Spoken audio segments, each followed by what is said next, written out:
Salam əziz izləyicilər. Bu ağacı qurd məhv eləmək üzrədir. Bunu keçən il daramaqla filanla güclə qorudum.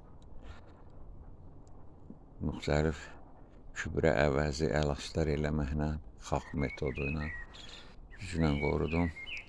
Amma bu il artıq üstündə 5-10 dənə meyvəsi var idi. Onun ikisi, üçü axıra kimi böyüyə bildi. Dərdim ağacın yükünü azaltmaq üçün budaqlarını da kəsdim. Çünki quruyurdu. Və bir belə eksperiment qoydum.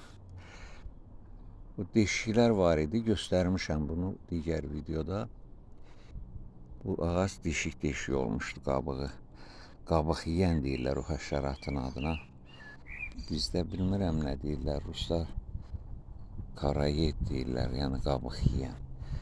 Deşiklər açır, girir qabığın altına, orada yaşayır. Bu eksperiment alma ağacında zəhər vurmuşam. Əslində buna da vurmuşdum zəhər, nəticə verməyib, deşiklər qalmışdı. Ona görə bunu təzədən əhənglədim, təzədən bir qədər də daradım, budaqları azaltdım. İndi baxaq görək, zəhərsiz bunu müalicə eləyə bilirikmi, xilas eləyə bilirikmi? Oldu, nəticəsini inşallah göstərəcəm. Xeyri oldu, olmadı. Sağ olun, gələn görüşlərə.